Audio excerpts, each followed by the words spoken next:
Vishnupadhaya Krishna Preshtaya Bhutale Shrimate Bhakti Vedanta Swaminiti Namine Namaste Saraswati Devi Gauravani Pracharine Nirvishesha Shunyavadi Prachatya Deshatarine Jai Shri Krishna Chaitanya Prabhu Nityananda Shri Advaita Gadadhara Srivasadi Gaura Bhakta Vrindam Hare Krishna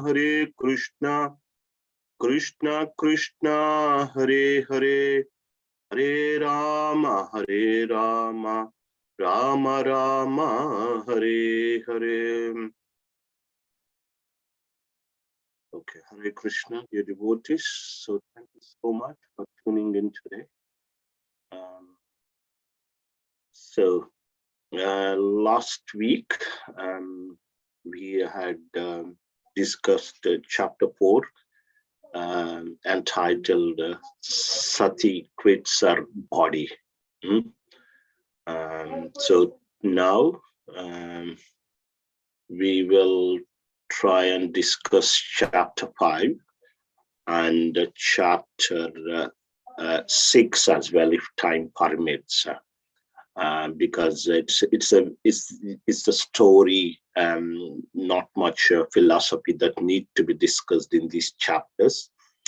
So without further ado, let's start chapter 5. Okay, so Satish Prabhu, would you like to read the first 13 verses, please? Sure, Prabhu. Hare Krishna. Text 1. Maitreya said, when Lord Shiva's heard from Narada that Sati, his wife, was now dead because of Prajapati Daksha's insult to her, and that his soldiers had been driven away by the Rubu demigods, he became greatly angry. Text 2. Thus Lord Shiva, being extremely angry, pressed his lips with his teeth and immediately snatched from his head a strand of hair which blazed like electricity or fire. He stood up at once, laughing like a madman, and dashed the hair to the ground. Text 3. A fearful black demon, as high as the sky and as bright as 3 suns combined, was thereby created, his teeth very fearful and the hairs on his head like burning fire. He had thousands of arms equipped with various weapons, and he was garlanded with the heads of men. Text 4. When the gigantic demon asked with folded hands, "What shall I do, my lord?"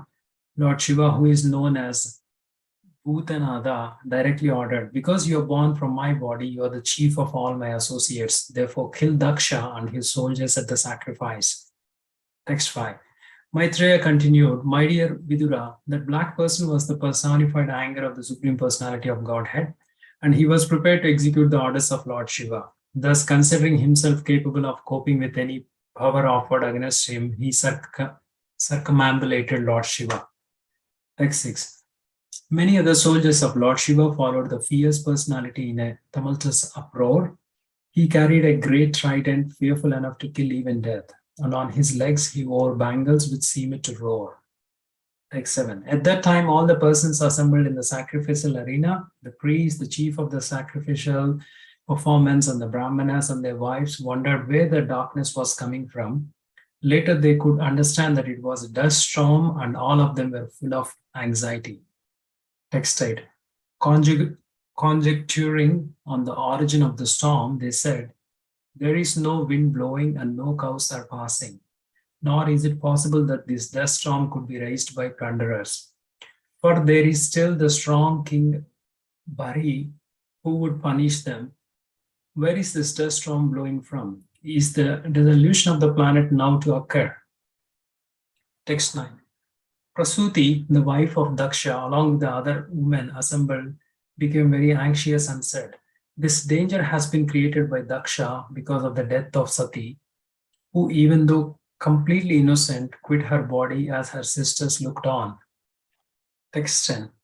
At the time of dissolution, Lord Shiva's hair is scattered and he pierces the rulers of the different direction with his trident. He laughs and dances proudly, scattering their hands like flags as thunder scatter the clouds all over the world.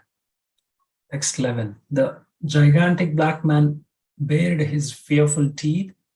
By the movements of his brows, he scattered the luminaries all over the sky and he covered them with his strong, piercing effulgence. Because of the misbehavior of Daksha, even Lord Brahma, Daksha's father, could not have been saved from the great exhibition of anger. Textual. With all the people talked amongst themselves, Daksha saw dangerous omens from all sides, from the earth and from the sky. Text 13. My dear Vidura, all the followers of Lord Shiva surrounded the arena of sacrifice. They were of short stature and were equipped with various kinds of weapons. Their bodies appeared to be like those of sharks, blackish and yellowish. They ran all around the sacrificial arena and thus began to create disturbances. Thank you very much, Prabhu. Thank you, Prabhu. So, in the last chapter, we had seen wife of Lord Shiva, Sati. Even though she was not invited for this sacrifice that was being performed by her father, Daksha, so she went there to see her family members. When she went there, she had a very cold reception. Although her sisters and mother welcomed her, but our father Daksha not even talked to her. So then Sati decided to quit her body. When there is an offender, ideally you should, when there is an offender, when someone offends, when somebody offends the Lord or Lord's devotee, one must either, defeat that person in the argument, or cut his tongue, or kill that person, or if nothing is possible, just that person need to be killed. So Sati decided to, because she doesn't want to say anything to Daksha, and being, Daksha being a father, so she decided to quit her body. So this news was broadcasted to Lord Shiva by Narad Muni. Narad went and mentioned about about Sati quitting her body in the in the sacrificial ceremony. Lord Shiva became very angry and immediately took a strand of hair from his head and he just threw it on the ground, and a huge personality came out of it. His name is Veerabhadra. So let me just show a picture of that personality. I've got one here. Let me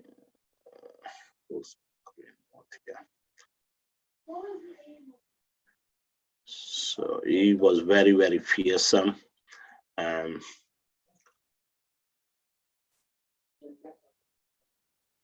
So this is the picture I found on the internet. He had many, many hands, innumerable hands he had. And he was wearing these, garland, which consists of heads of men. And his hair was like burning fire. It appeared like a burning fire. He was touching the sky, and he was very, black in complexion. A huge, gigantic personality came out, and so then he circumambulated Lord Shiva. My Lord, tell me, what should I do for you? And Lord Shiva told him that just go and kill Daksha. So then Veerabhadra this personality was named Virabhadra. So he said that you are not different from me, no way less than me, because you came out of my body. So he was such a powerful personality. So along with this Virabhadra, other followers of Lord Shiva, went and to the sacrifice. Then, the people at the sacrifice, then they realized there was a dust storm coming from a distance. They realized that what is this like? There are no cows that we can see walking on the ground, and all that thing. So they were thinking some danger was coming, and Daksha's wife, Prasuti, she was mentioning that it is because of Daksha, who was very hard-hearted. We are going to be in big trouble, big danger. He did not save his daughter. She, Sati, she quit her body, in presence of her sisters and mother. So while thinking like that, she also mentioned how powerful Lord Shiva is. Why Daksha offended Lord Shiva? Compared to the power of Lord Shiva, Daksha is nothing, no way comparable. At the time of universal dissolution, Lord Shiva dances, and he just pierces all the rulers in different directions. Um, so he's so powerful. So, and in the meantime, the followers of Lord Shiva, headed by um, Virabhadra, came to the sacrificial arena, and all the followers, they surrounded the sacrifice, equipped with various weapons, and they ran all around the sacrificial arena and began to create the disturbance. Let's move on from text 14 onwards. Aravind Prabhu.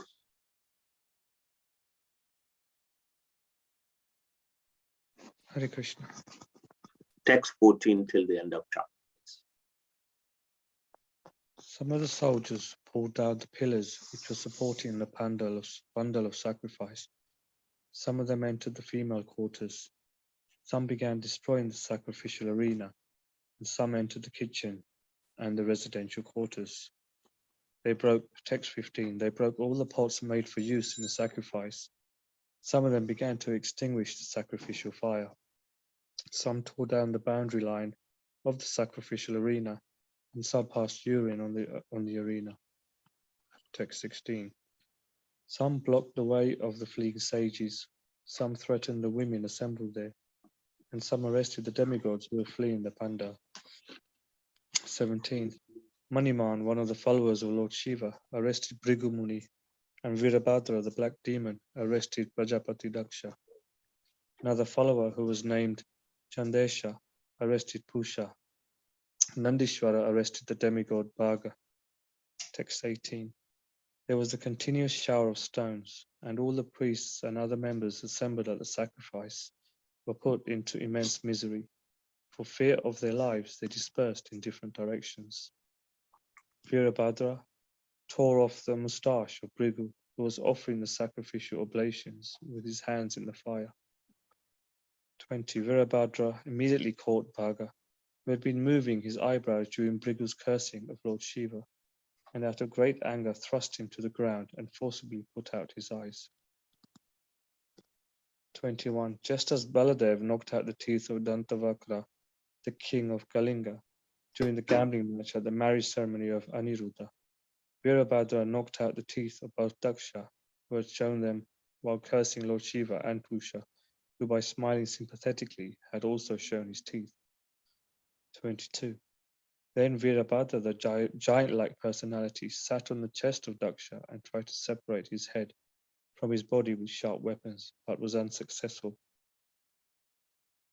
23. He tries to cut the head of Daksha with hymns as well as weapons, but still it was hard to cut even the surface of the skin of Daksha's head. Thus Virabhadra was exceedingly bewildered. 24. Then Virabhadra saw the wooden device in the sacrificial arena by which the animals were to have been killed.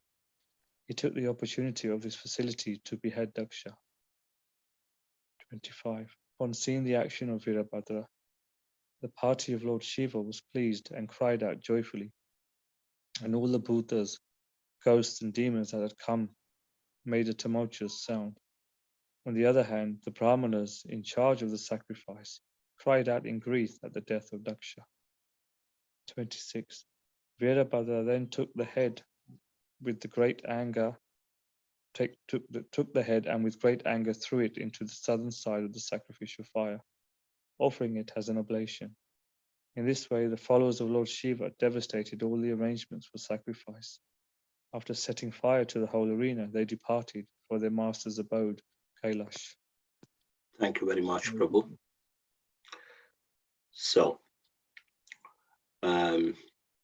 yeah, the followers of Lord Shiva created great disturbance at the sacrificial arena, and so everybody was like many demigods who were there. They were started to, flee from the area, and they were all caught by the followers of Lord Shiva. And Maniman, one of the followers of Lord Shiva, arrested Bhrigu. You remember, Bhrigu is one of the main persons involved in this cursing and counter cursing. And in the previous chapter also, after Sati had given up her body, so the followers of Lord Shiva were attacking, and immediately Bhrigu Muni offered some special oblations into the fire, and he chanted mantras, and then Rigu. There are demigods known as Ribu. They came out, and they, completely smashed the followers of Lord Shiva, completely driven away. So that's why Bhrigu was one of the main person here. So Maniman arrested Bhrigu, and Virabhadra arrested Daksha, and Chandesha arrested Pusha, and Nandeshwar arrested Bhaga. And then our Virabhadra, the gigantic black demon, so he tore off the mustache of Bhrigu, who had smiled, showing his mustache after Daksha insulted Lord Shiva. He was smiling when Daksha insulted, so his mustache was removed. And then Virabhadra plucked out the eyes of Bhaga, because Bhaga was moving his eyes when Shiva was being cursed. Then he knocked out of the teeth of Pusha. This Pusha demigod, he showed his teeth to Lord Shiva by smiling.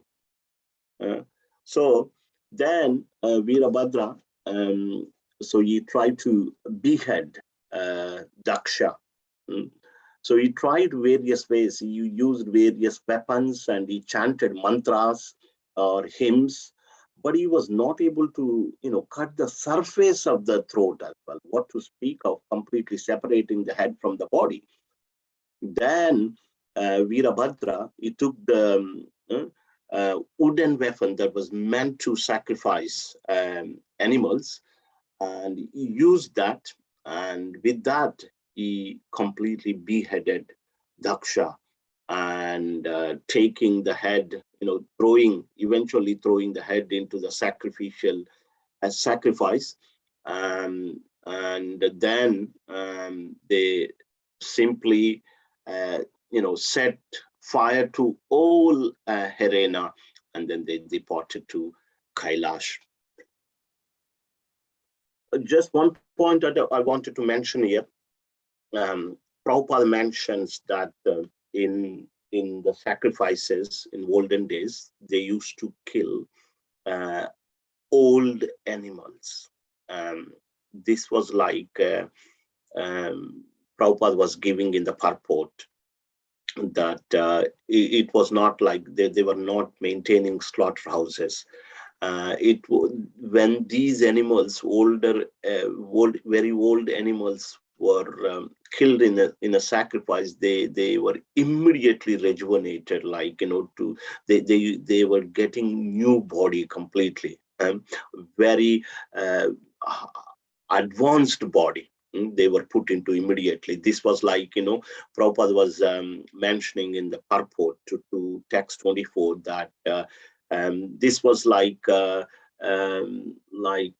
experiment, to test sometimes medicine. You inject that into animals and you test them.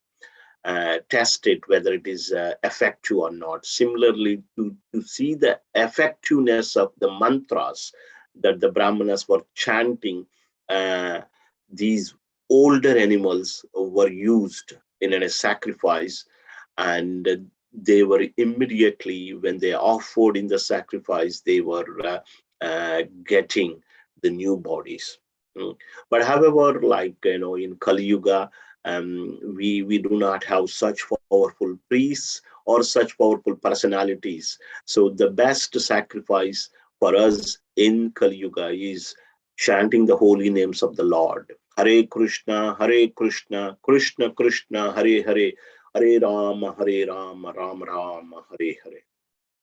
Okay, so with that, we complete chapter 5, and now we'll move to chapter 6. Brahma satisfies Lord Shiva. Okay. So who is willing to read? Please raise your hand, then I can pick you up. Kiran Kohli Mataji, would you like to read? Yes, I can read, Prabhuji. After that, Padma Mataji. Okay, so first Kiran Kohli Mataji. Okay. First, okay. First 8 verses, please. Okay, text 1 to 2. All the priests and other members of the sacrificial assembly and all the demigods, having been defeated by the soldiers of Lord Shiva and injured by the weapons like tridents and swords, approached Lord Brahma with great fear. After offering him obeisances, they began to speak in detail of all the events which had taken place. Text 3. Both Lord Brahma and Vishnu had already known that such events occur in the sacrificial arena of Daksha. And knowing beforehand, they did not go to the sacrifice. Text 4. When Lord Brahma heard everything from the demigods and the members who had attended the sacrifice, he replied, "You cannot be happy in executing." Oh, sorry. Correct. Yeah. Sorry, it's just...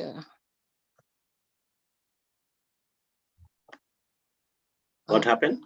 I've just lost the text. I'm just trying to get back. I've highlighted it here. Can you see? Yeah, I'm trying to get into it.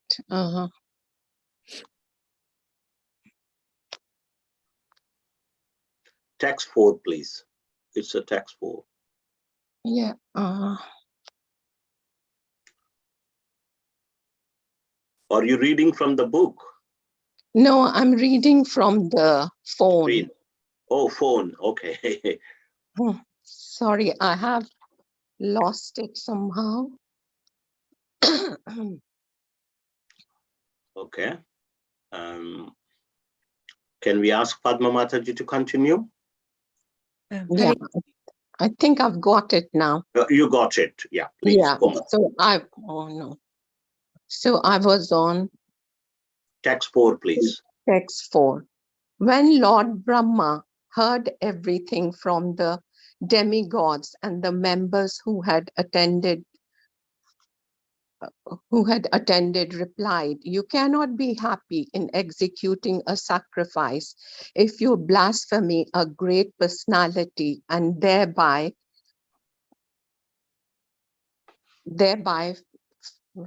feed. You cannot have happiness in this way." Text 5. You have excluded Lord Shiva from taking part in the sacrificial results, and therefore you are all on lotus feet still. So if you go without mental reservations and surrender unto him and fall down down to his lotus feet, he'll be very pleased. Text 6. Lord Brahma also advised them that Lord Shiva is so powerful that by his anger all the planets and controllers can be destroyed immediately. Also, he said that Lord Shiva was especially sorry because he had recently lost his dear wife and was also very much afflicted by the unkind words of Daksha. Under the circumstances, Lord Brahma suggested it would behave them to go at once to beg his pardon. Text 7. Lord Brahma said that no one, not even himself, Indra, all the members assembled in the sacrificial arena, or all the sages could know how powerful Lord Shiva is. Under the circumstances, who would dare to commit an offense at his lotus feet? Text 8. After thus instructing all the demigods and the pitas and the lords of the living entities, Lord Brahma took them with him and left for the abode of Lord Shiva, known as the Kailash Hill. Thank you, Mataji. Thank you. So, following on from the previous chapter, so after Daksha got beheaded by Virabhadra, so all the demigods they approached Brahma because this sacrifice was stopped. The head of the sacrifice was Daksha, and so they wanted the sacrifice to be completed, but however they are in trouble now. Daksha got beheaded, so they don't know what to do. So they approached Lord Brahma. So Lord Brahma said to them that you did a great, you committed a great mistake. So myself and Lord Vishnu are aware that this is going to happen at this sacrifice. That's why we didn't attend the sacrifice. So you offended Lord Shiva. He was supposed to get share in the oblations of sacrifice. He is one of the chief demigods, and so you really offended. You cannot be happy by offending a great personality. This is the point that if you want to make note one point from this chapter, maybe we can highlight a couple of other points. One cannot be happy by offending a great personality, or either a devotee or a demigod or a supreme personality of Godhead. So then he also mentioned Lord Shiva is very much afflicted by the unkind words of Daksha. He's very sorry that he's very dear wife. He lost his very dear wife. And, you must, he's very, very powerful. He's extremely powerful. And, I suggest that we all go and beg forgiveness from Lord Shiva. He's a very nice person. Ashutosh, he is quickly pleased. I'm sure he will offer some remedy to this whole situation. So Lord Brahma suggested that let's go to Kailash Hill. This is the place where Lord Shiva lives. Uh, so Lord Brahma took all the demigods, went to the Kailash Hill. So now there is a description of this Kailash Hill or Kailash mountain. So from text 9 to text 22, Padma Mataji. So this is the description, how beautiful the Kailash mountain is mentioned here. Text 9. The abode known as Kailasa is full of different herbs and vegetables, and it is sanctified by Vedic hymns and mystic yogic practice. Thus, the residents of that abode are demigods by birth and have all mystic powers. Beside them, there are other human beings who are known as Kinnaras and Gandharvas and are accompanied by their beautiful wives who are known as Apsaras or angels. Text 10. Kailasa is full of mountains filled with all kinds of valuable jewels and minerals and surrounded by all varieties of valuable trees and plants. The top of the hill is nicely decorated by various types of deer. Text 11. There are many waterfalls, and in the mountains there are many beautiful caves in which the very beautiful wives of the mystics are found. Text 12. On Kailasa Hill, there is always the rhythmical sound of the peacock's sweet vibrations and the bees humming. Cuckoos are always singing, and other birds whisper amongst themselves. Text 13. There are tall trees with straight branches that appear to call the sweet birds, and when the herds of elephants pass through the hills, it appears that the Kailasa Hill moves with them. When the waterfalls resound, it appears that Kailasa Hills does also. Text 14 to 15. The whole of Kailasa Hill is decorated with various kinds of trees, of which the following names may be mentioned: Mandara, Parijata, Sarala, Tamala, Tala, Kovidara, Asana, Arjuna, Amra Jati, which is mango, Kadamba, Dhuli Kadamba, Naga, Punnaga, Champaka, Patala, Ashoka, Bakula, Kunda, and Kurabaka. The entire hill is decorated with such trees, which produces flowers with fragrant aromas. Text 16. There are other trees also which decorate the hill, such as the golden lotus flower, the cinnamon tree, Malati Kubja, Mallika, and Madhavi. Text 17.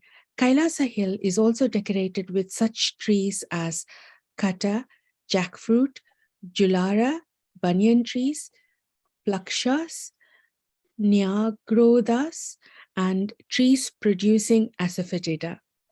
Also, there are trees of betel nuts and burja patra, as well as rajapuga, blackberries, and similar other trees. Text 18. There are mango trees, priyala, maduka, and inguda.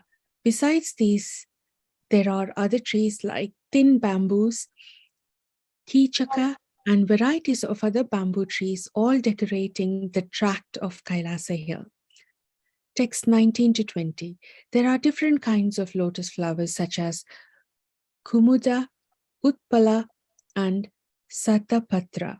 The forest appears to be a decorated garden, and the small lakes are full of various kinds of birds who whisper very sweetly.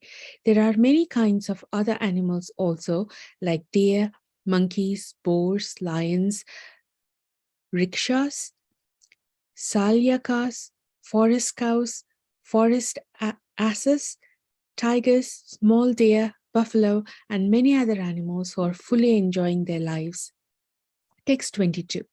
There are variety of deer such as Karnantra, Ekapada, Ashvasya, Vrika, and Kasturi, the deer which bears musk. Besides the deer, there are many banana trees which decorate the small hillside lakes very nicely. Text 22. There is a small lake named Alakananda in which Sati used to take her bath, and that lake is especially auspicious. All the demigods, after seeing the specific beauty of Kailasha Hill, were struck with the wonder at the great opulence to be found there. Thank you, Prabhuji. Thank you very much, Mataji, for reading that section with the difficult names. Oh. So that's how beautiful Mount Kailash was. So many herbs were there. It's, many mystic yogis. They practice their yoga there. There are demigods, kinnaras, kimpurushas, gandharvas, apsarasas. There are valuable jewels and minerals, varieties of trees and plants, and various types of deer, waterfalls, beautiful caves, and inhabited by beautiful wives of mystics. Peacocks, sweet vibrations was there. Bees were humming, and cuckoos were singing, and tall trees were there.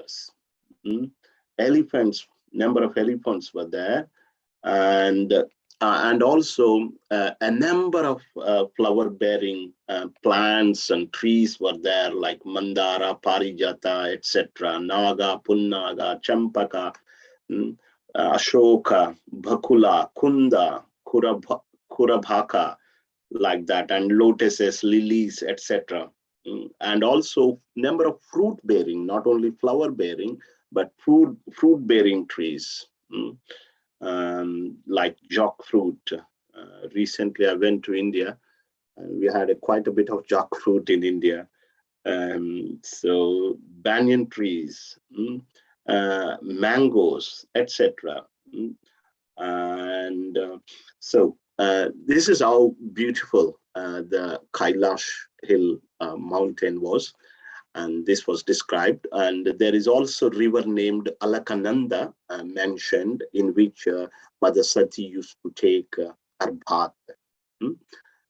So which is non-different from Mother Ganges, actually, Ganga. So now there is another area near Kailash that is called Alaka. So the description of Alaka is also given from text 23 to 31. Maybe Anupama Radhika Mataji, would you like to read? Yes, Hare Krishna. Thank you, Prabhuji. 23 to 31, please. Okay. Yeah, 23. Okay. Thank you, Prabhuji. Text 23. It's gone. It's further down, Prabhuji, please. Okay. That's it. Thank you. Thus, the demigods saw the wonderfully beautiful regions of the Alaka in the forest known as Saugandhika, which means full of fragrance. The forest is known as Saugandhika because of its abundance of lotus flowers. Text 24. They also saw the two rivers named Nanda and Alakananda. The two rivers are sanctified by the dust of the lotus feet of the Supreme Personality of Godhead, Govinda. Text 25. My dear Shakta, Vidura, the celestial damsels, came down to the rivers in their airplanes with their husbands, and after sexual enjoyment, they enter the water and enjoy sprinkling their husbands with water. Text 26. After the damsels of the heavenly planets bathe in the water, it becomes yellowish and fragrant due to the kunkuma from their bodies. Thus the elephants come to bathe there with their wives, the she-elephants, and they also drink the water, although they are not thirsty. Text 27. The airplanes of the heavenly denizens are bedecked with pearls, gold, and many valuable jewels. The heavenly denizens are compared to clouds in the sky, decorated with occasional flashes of electric lightning. Text 28, sorry. While traveling, the demigods passed over the forest known as Saugandhika, which is full of varieties of flowers, fruits, and desire trees. By passing over the forest, they also saw the regions of Yakeshwara. Yaksheshwara. Sorry, yeah, Yaksheshwara. Sorry, Prabhuji. That is Kuber. Kuber, okay, thank you. Text 29.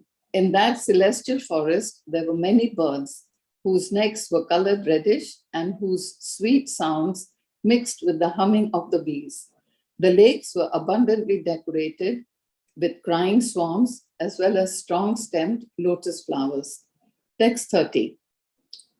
All these atmospheric influences unsettled the forest elephants who flocked there in the sandalwood forest and the blowing wind agitated the minds of the damsels there for further sexual enjoyment. Text 31.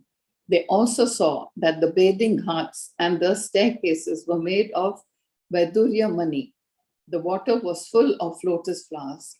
Passing by such lakes, the demigods reached a place where there was a great banyan tree. Thank you Text very much. 30. Text, okay, yes, 31. Yes, thank you, Prabhuji. Thank you very much. So, and this is the description of Alakha next to the Kailash. So, and Alakha region and Saugandhika. There is a forest called Saugandhika. Gandha means scent. Saugandhika means extremely aromatic scent. Very, very fragrant. Because there are so many beautiful trees and flowers which generate fragrance, and because of that atmosphere, there are two rivers also there, Nanda and Alakananda, the demigods with their partners. And they come down in their airplanes and they, after uniting, they take their bath over there. And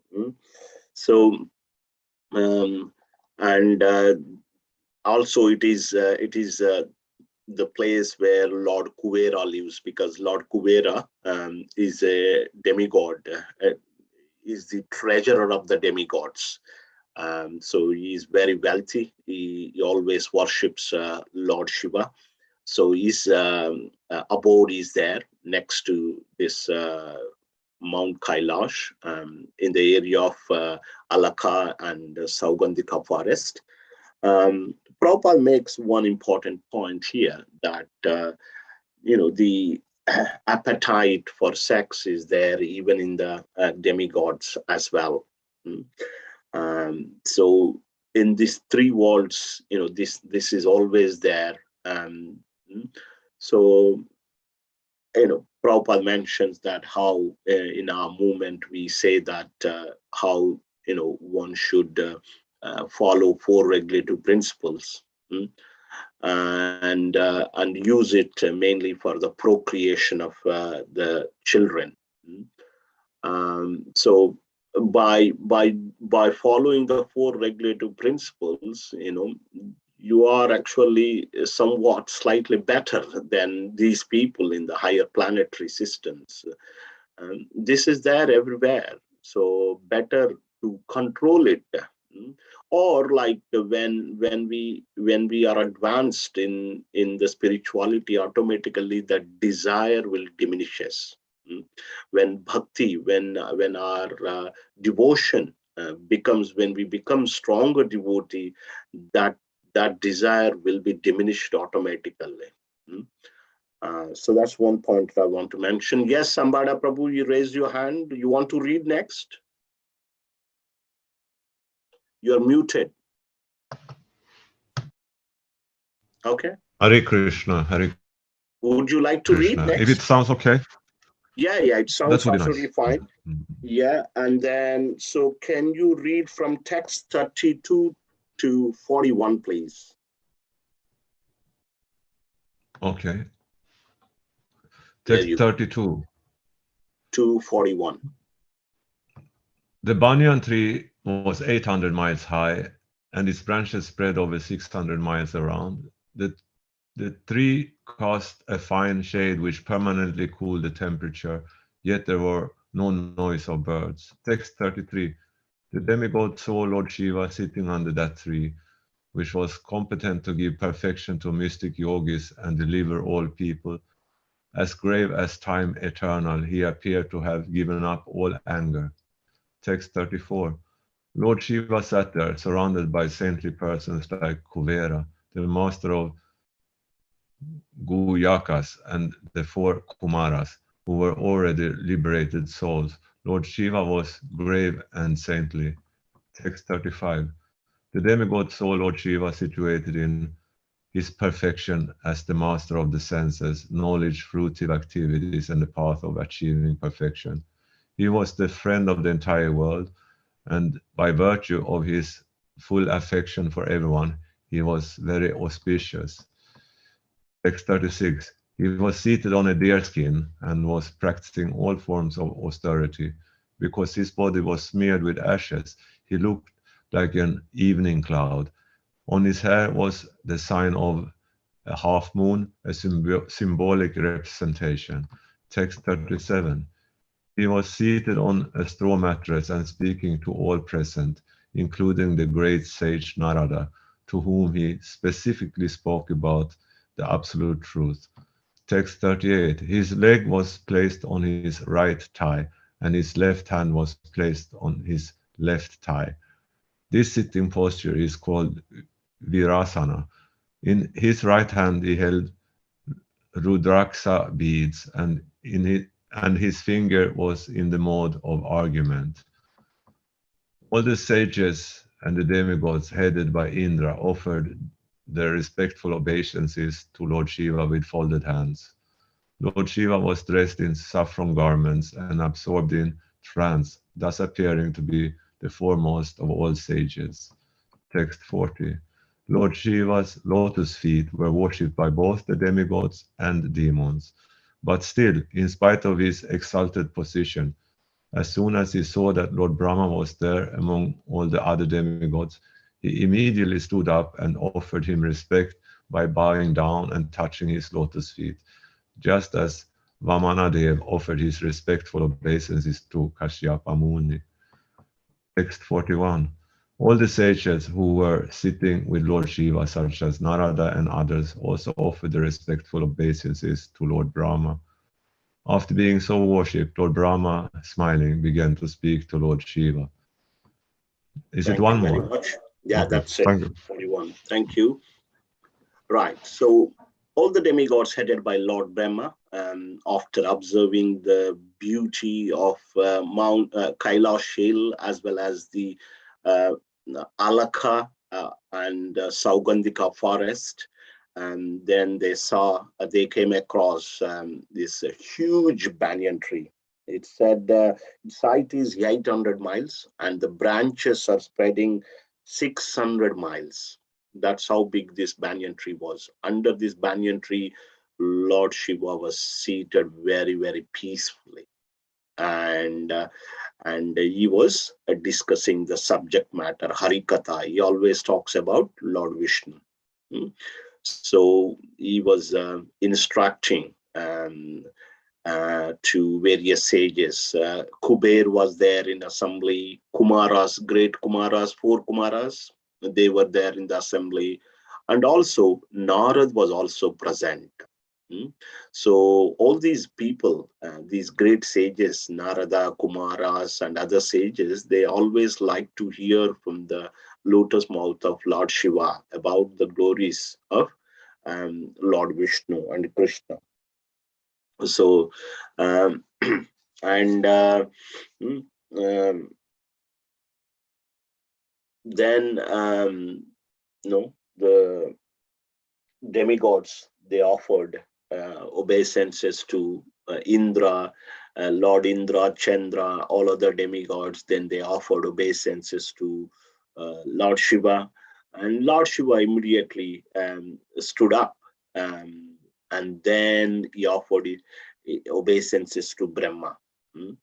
And others who were present with Lord Shiva, like Narada, Kumaras, and Kuvera, and other sages, they also offered their obeisances to Brahma. It is said that just as Vamanadev offered obeisances to Kashyapa, uh, Lord Shiva offered obeisances to Lord Brahma. It is interesting. Um, the reason is Lord Shiva's position is higher than Brahma. However, um, because in this world, Lord Shiva was born from Brahma. So as a father, is offering his obeisances. Similarly, Kashyapa Muni was one of the living entities, whereas Vamandev is Lord Vishnu himself. Yeah. So that way, Vamandev's position is much higher than Kashyapa Muni. But however, Kashyap was his father, uh, so Vamandev offers his obeisances. Mm. So Lord Shiva and Lord Vishnu, they are like milk and yogurt.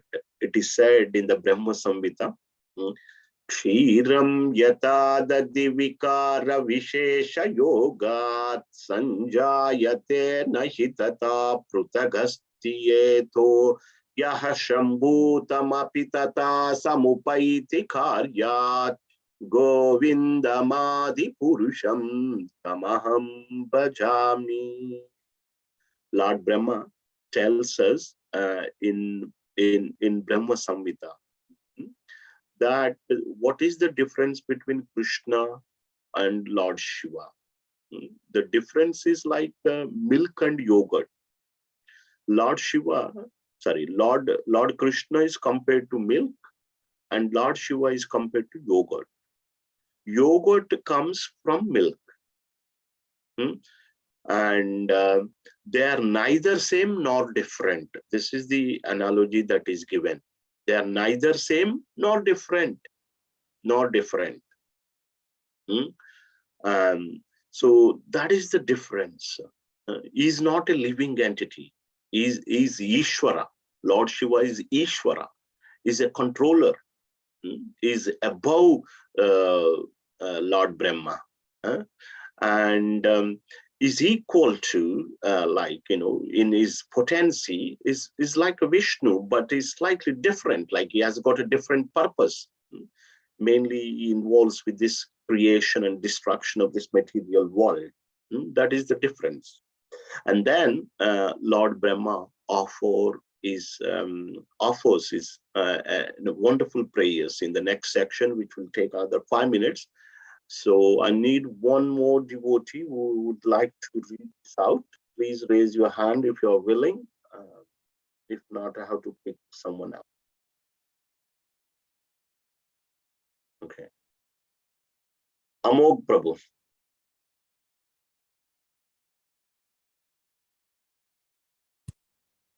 Hare Krishna Prabhuji. Hare Krishna Prabhu. From text 42, please, till the end of the chapter. Text 42. Lord Brahma said, "My dear Lord Shiva, I know that you are the controller of the entire material manifestation, the combination, father and mother of the cosmic manifestation, and the supreme Brahman beyond the cosmic manifestation as well. I know you in that way. My dear Lord, you create this cosmic manifestation, maintain it, and annihilate it by expansion of your personality, exactly as a spider creates, maintains, and winds up its web." Text 44. My dear Lord, your Lordship has introduced the system of sacrifices through the agency of Daksha, and thus one may derive the benefits of religious activities and economic development. Under your regulative principles, the institution of the 4 varnas and ashramas is respected. The Brahmanas therefore vow to follow this system strictly. Text 45. O most auspicious Lord, you have ordained the heavenly planets, the spiritual Vaikuntha planets, and the impersonal Brahman's sphere as the respective destinations of the performers of auspicious activities. Similarly, for others who are miscreants, you have destined different kinds of hells which are horrible and ghastly. Yet sometimes it is found that their destinations are just the opposite. It is very difficult to ascertain the cause of this. Text 46. My dear Lord, devotees who have fully dedicated their lives onto your lotus feet certainly observe your presence as Paramatma in each and every being, and as such, they do not differentiate between the living being and another. Such persons treat all living entities equally. They never become overwhelmed by anger like animals, who can see nothing without differentiation. Text 47. Persons who observe everything with differentiation, who are simply attached to fruitive activities, who are mean minded, who are always pained to see the flourishing condition of others, and who thus give distress to them by uttering harsh and piercing words, have already been killed by providence. Thus, there is no need for them to be killed again by an exalted personality like you. Text 48. My dear Lord, if in some places materialists who are already bewildered by the insurmountable illusory energy of the Supreme Godhead sometimes commit offenses, a saintly person with compassion does not take this seriously, knowing that they commit offenses because they are overpowered by the illusory energy. He does not show his prowess to counteract them. Text 49. My dear Lord, you are never bewildered by the formidable influence of the illusory energy of the Supreme Personality of Godhead. Therefore, you are omniscient and should be merciful and compassionate toward those who are bewildered by the same illusory energy and are very much attached to fruitive activities.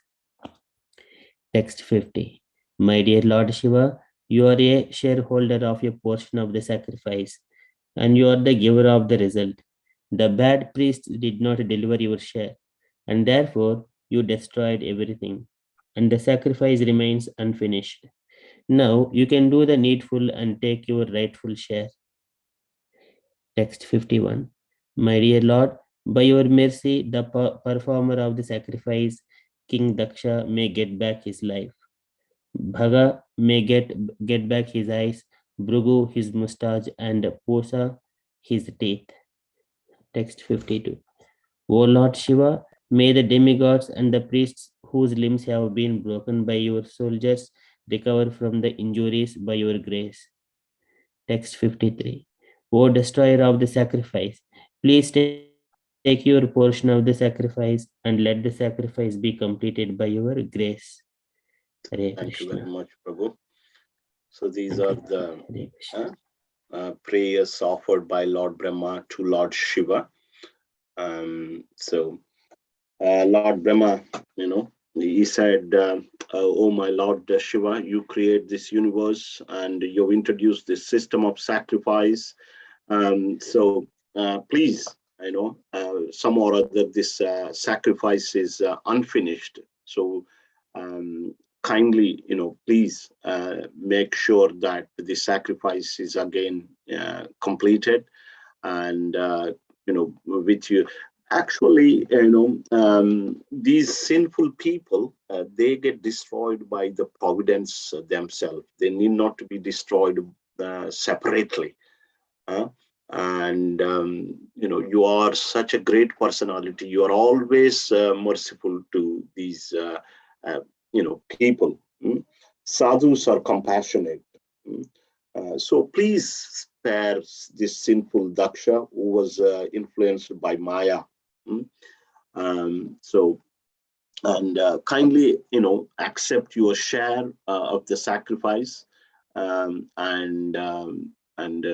may uh, uh, Brugu gets his mustache, Pusha gets his teeth back, Baga gets his eyes back, and other demigods who have lost their limbs can recover from their injuries by your grace.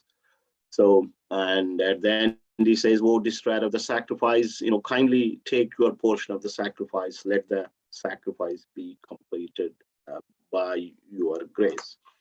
So these were the prayers offered by Lord Brahma. So with that, we complete chapter 6.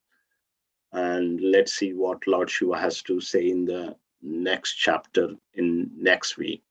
Any comments or any questions? If not, we will end the session here. Hare Krishna, Prabhuji. Amogha Prabhu, yes. So during the sacrifice, when the Lord Shiva's followers are coming, so the dust was rising, and then so just trying to understand. So that happened on the Earth planet somewhere, and also I hear there is a Daksharamam, the place in the southeast in Andhra Pradesh in India. So that is where we hear that this particular sacrifice has done. So if you have any idea to share some. Sure. So this particular pastime did not happen on our earth, right? There may be a prototype. There may be a prototype on our earth planet.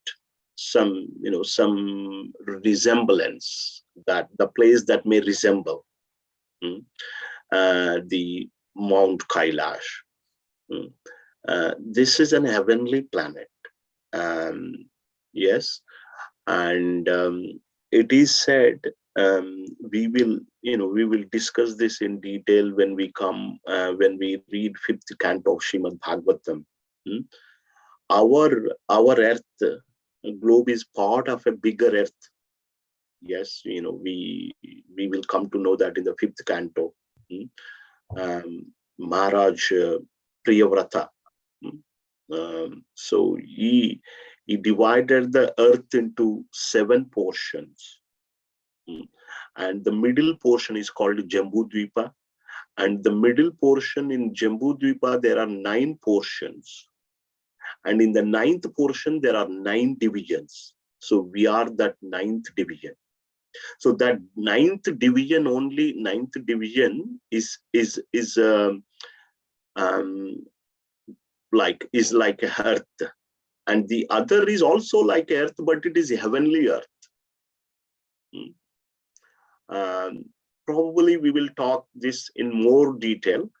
And this Kailash mountain, I heard from reliable sources, from other senior devotees who had done their research extensively. I can forward that link as well. There is a devotee called Pavaneshwar Prabhu, who had done an extensive research on the structure of the universe. And according to him, yes, it happened on this earthly level, but that is Bhauma Swarga. Bhauma Swarga means earthly heaven. So just as we have Himalayas, we have Himalayas. There is another Himalayas in the earthly heaven, greater Himalayas, and that's where this Kailash mountain exists. So that is part of earthly heaven, not just like earth. Only in our earth, in the 9th division of this Jambudvipa, the 4 yugas exist. Satya, then you have Treta, Dwapara, Kali Yuga. But whereas in the other earthly heavens, it is always Treta Yuga. They live for 10,000 years. There is no Kali Yuga exists in the other portion. So basically, it happened on earthly heaven, and near there is a greater Himalayas, and that's where Lord Shiva's abode is there. And with regards to Daksharamam, possibly there may be a prototype that may exist, which I have not fully heard about. Does that help, Amogha Prabhu? Yes, Prabhuji. Thank you, Prabhuji. I will forward this structure of the universe by Pavaneshwar Prabhu, and I also recommend everyone to read and hear those lectures. He had done an amazing job, and he had done extensive research, and many of your doubts will be cleared. It's like a jigsaw puzzle put together. Hare Krishna. Hare Krishna. Srila Hare Prabhupada ki jai, Grandhara Srimad Bhagavatam ki jai, Nitai Gaura Premanandi, Hari Hari. Hari Hari Hare Bol. Krishna. Hari Thank you. Bol. Thank you. Hari Bol. Hari Bol. Nataraja Prabhu ki jai.